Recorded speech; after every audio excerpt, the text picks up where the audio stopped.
নমস্কাৰ বন্ধুসকল, মই অপূৰ্ব ফুকন আৰু আপোনালোকে চাই আছে AP stock trading YouTube channel. আপোনালোকক মই কৈছোঁ যে মই যিটো ভিডিঅ' মোৰ 6 বছৰৰ এক্সপিৰিয়েঞ্চ মাৰ্কেটত হৈছে আৰু সেই এক্সপিৰিয়েঞ্চখিনি ক'বৰ কাৰণে মই এটা আচলতে ভিডিঅ' বনাইছোঁ আৰু মই মোৰ ইউটিউব চেণ্টাৰটো গ্ৰ' কৰিছোঁ লাহে লাহে। আপোনালোকে লাহে লাহে সঁহাৰি জনাইছে, ভাল লাগিছে আৰু আগলৈ এনেকুৱা সঁহাৰি পাই থাকিম আৰু আপোনালোকে নিজৰ বন্ধুবৰ্গৰ লগত শ্বেয়াৰ কৰি দিব, চেনেলটো ছাবস্ক্ৰাইব কৰি দিব সকলোৱে আৰু মোৰ আগলৈ এনেকুৱা ধুনীয়া ধুনীয়া ভিডিঅ' আপোনালোকক দি যাম। আজি মই মাৰ্কেটৰে 3টা খুব গুৰুত্বপূৰ্ণ কথাৰ বিষয়ে ক'বলৈ আমি এই ভিডিঅ'টো মই বনাইছোঁ। প্ৰথম কথাটো হ'ল মাৰ্কেটত আমি 3টা বস্তুৰ ওপৰত খুবেই গুৰুত্ব দিবলগীয়া হয়। প্ৰথমটো হ'ল আমাৰ ৰিস্ক ৰিৱাৰ্ড ৰেচিঅ', যিটো আমি RR ৰেচিঅ' বুলি কওঁ, ৰিস্ক ৰিৱাৰ্ড ৰেচিঅ', আৰু এটা হ'ল ৰিস্ক পাৰ ট্ৰেড, আৰু এটা হৈ গ'ল আমাৰ মানি মেনেজমেণ্ট। গতিকে মই সেই 3টা বস্তুৰ ওপৰত আজি এই ভিডিঅ'টো বনাইছোঁ আপোনালোকক। ভিডিঅ'টোৰ মেইন উদ্দেশ্যটোৱে হ'ল আচলতে আমি কেনেকৈ মানি মেনেজমেণ্ট কৰিব লাগে, মানে মানি মেনেজমেণ্ট আমি কেনেকৈ কৰিম।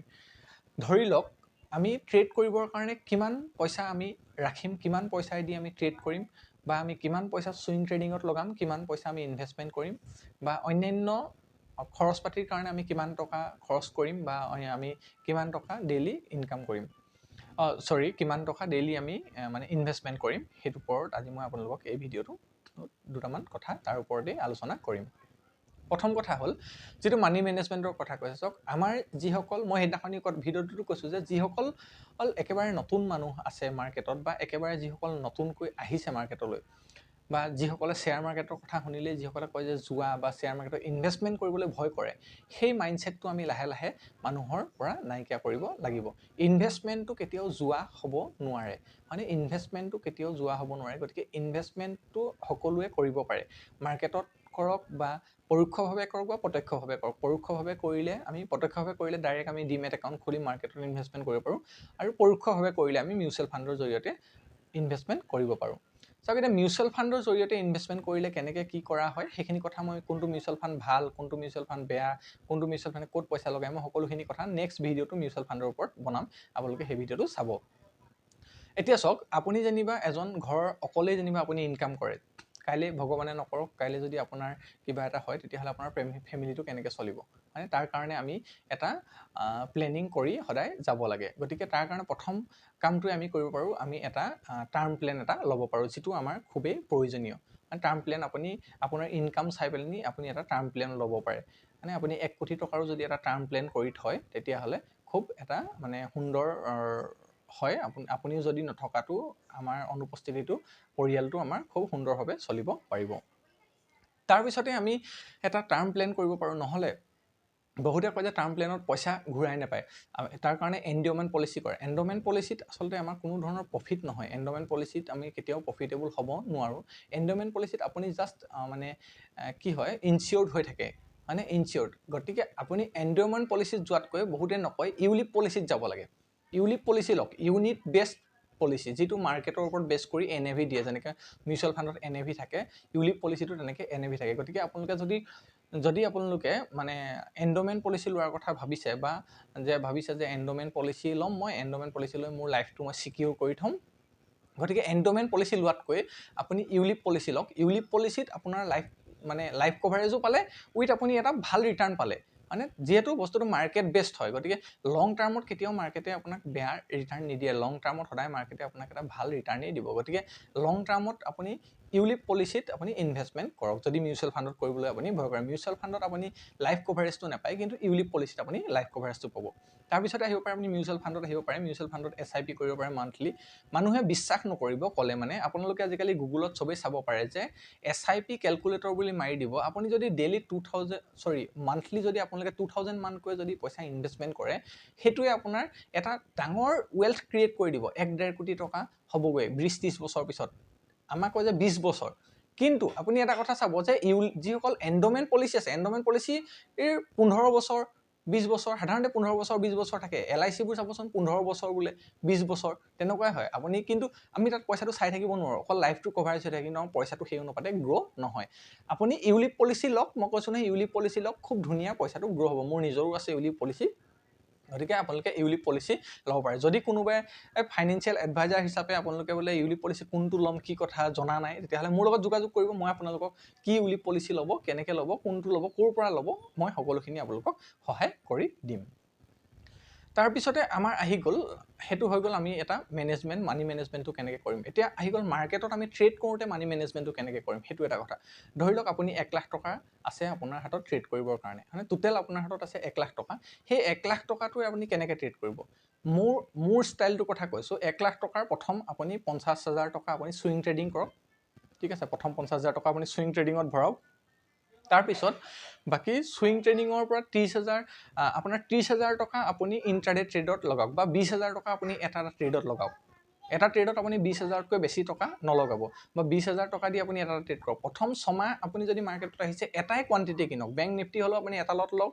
আপুনি নিফটি হলো এটা লট লকে বা ফিন নিফটি হলো যি কোৱান্টিটিয়ে নকৰক আপুনি এটা লট লৈ প্ৰথম 3 মাহ বা প্ৰথম ছমাহ আপুনি কাম কৰক য'ত আপোনাৰ লছটো ইমান বেছি নহয় প্ৰফিট হলো আপোনাৰ এটা মিনিমাম মানে এটা মিনিমাম প্ৰফিট হ'ব আপোনাৰ বহুত বেছি টকা প্ৰফিট নহয় গতিকে আপোনালোকে ৰিস্ক ৰিৱাৰ্ডটো সদায় মিলাই চলক যে আপোনালোকে এটা ট্ৰেড যদি লৈছে আপুনি তাত যদি 20 টকা ট্ৰেড 20 টকা ৰিস্ক লৈছে তেতিয়াহ'লে আপুনি সেই ট্ৰেডটোত সদায় 40 টকা বা 60 টকা টাৰ্গেট ৰাখক 1:2 যেটো 1:2 বুলি কয় আপুনি যদি 10 টকা ৰিস্ক লয় তাত আপুনি 20 টকা প্ৰফিট লৈ তাত ৱেট কৰক আপুনি যদি 20 টকা ৰিস্ক লৈছে তাত 40 টকা বা 60 টকা প্ৰফিট লৈ তাত আপুনি ৱেট কৰক যেটো 1:2 ৰেশিঅ'ৰ বা 1:2 1:3 1:4 ৰেশিঅ'ত আপোনালোকে কাম কৰক জানো মাৰ্কেটত নতুনকৈ আহিলে সকলোৱে কি কৰে আমাৰ মানে ওভাৰ ট্ৰেডিং কৰে ময়ো কৰিছিলোঁ এটা সময়ত ওভাৰ ট্ৰেডিং নকৰিব আপুনি ডেইলি 3টা ট্ৰেড কৰক ডেইলি 3টা ট্ৰেড কৰক 3টা ট্ৰেডত আপুনি 1:2 আপুনি ৰাখক প্ৰথম ট্ৰেডটো আপোনাৰ লোকসান হৈছে 2 নম্বৰ ট্ৰেডটো যদি আপোনাৰ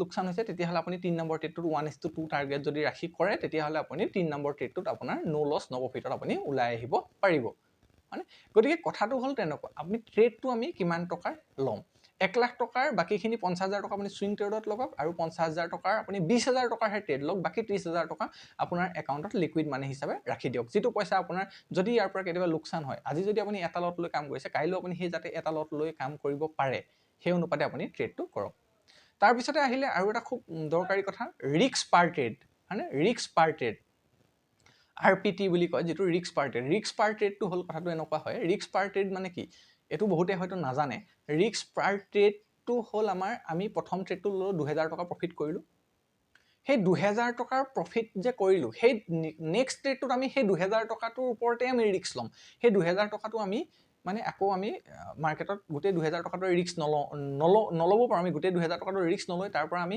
1500 টকা ৰিস্ক লৈ কাম কৰো যদিও আমাৰ পিছৰ মানে ট্ৰেডটোত যদি আমাৰ ষ্টপ লছ হিট হয় যাতে তেতিয়াও যাতে আমাৰ হাতত এটা কি হয় 500 টকা এটা আমি প্ৰফিটত থাকো মানে সেই অনুপাতে আপোনালোকে ট্ৰেডবোৰ কৰক ওভাৰ ট্ৰেডিং নকৰিব বকাৰক বহুত বেছি পইচা দিয়া হয় ওভাৰ ট্ৰেডিং কৰিলে কাৰণ এইখিনি কথা মই সদায় আপোনালোকক এক্সপেৰিয়েন্সৰ পৰা কৈ আছো মই কই যে মোৰ যিখিনি এক্সপেৰিয়েন্স হৈছে সকলোখিনি কথা এক্সপেৰিয়েন্সৰ পৰাই আপোনালোকক কম মানে আপোনালোক কোট কেনেকৈ মিউচুৱেল ফাণ্ডক কোনটো মিউচুৱেল ফাণ্ডত ল'ব কোনটো মিউচুৱেল ফাণ্ডত কেনেকৈ আপোনালোকে ইনভেষ্টমেন্ট কৰিব মানে কি ফাণ্ড ললে আপোনালোকৰ প্ৰফিটেবল হ'ব সেইখিনি কথাও আপোনালোকে যদি জানিব বিচাৰে মোক কমেন্ট কৰি সুধিব আপোনালোকে মানে ফোনো কৰিব পাৰিব মেছেজো কৰিব পাৰিব আপোনালোকে সুধিব মই তাত আপোনালোকক জনাই দিম আৰু ৰিস্ক ৰিৱাৰ্ড ৰেশিও সদায় আপোনালোকে যদি 10 টকা ৰিস্ক লয় 20 টকা ট্ৰেডটোত কিন্তু প্ৰফিট কৰিবলৈ চাব ৰিস্ক ৰিৱাৰ্ড ৰেশিওটো সদায় মিলাই চলিব আৰু ৰিস্ক পাৰ ট্ৰেড আপোনাৰ যদি ডেইলি আপোনাৰ যদি দিনটো 2000 টকা প্ৰফিট হৈছে চাওক এতিয়া মানুহৰ সাইকোলজিটো এনেকুৱা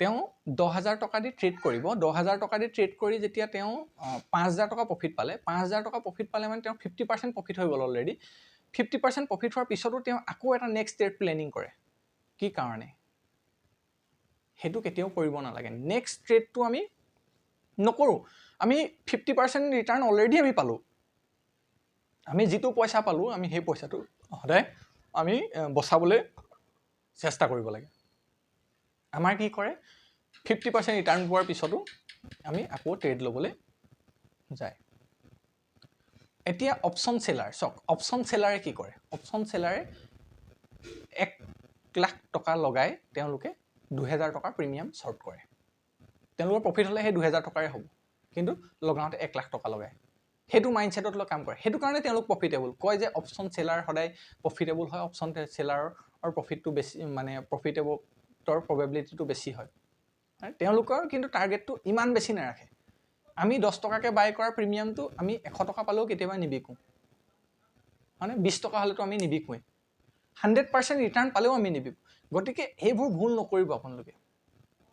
আৰু চাওক, ইনভেষ্টমেণ্টত চুইং ট্ৰেডিঙৰ কাৰণে মই ইমান ধুনীয়া ধুনীয়া ষ্টক দি আছোঁ, আপোনালোকে কি কয় নাজানো। যদি আপোনালোকে আগৰ ভিডিঅ'বোৰ চাই যদি ট্ৰেড লৈছে, প্ৰফিটেবলটো পাইছেই। মই HCL এইটো হয়তো মই ইউটিউবত পোৱা নাছিলোঁ, কিন্তু মই মোৰ গ্ৰুপত কিন্তু আপলোড কৰিছিলোঁ। HFCL-টো 4 দিনমানত 15% মান ৰিটাৰ্ণ দিছে।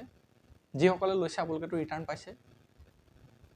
ৰিটাৰ্ণটোতো মই যিখিনি ষ্টক দি আছোঁ, চাওক GNR ইনফ্ৰা দিছিলোঁ, GNR ইনফ্ৰাই কালি 5% ৰিটাৰ্ণ দিছে। কিবা অটো বুলি এটা ষ্টক আছিলে, সেই ষ্টকটো আজি আপোনাৰ 5% ৰিটাৰ্ণ দিছে। গতিকে আপোনালোকে যদি সেইবোৰ ষ্টক বাই কৰিছে, তেতিয়াহ'লে আপোনালোকে এটা ভাল ৰিটাৰ্ণ পাইছে। মানে আপোনালোকে ধুনীয়াকৈ চুইং ট্ৰেড কৰক।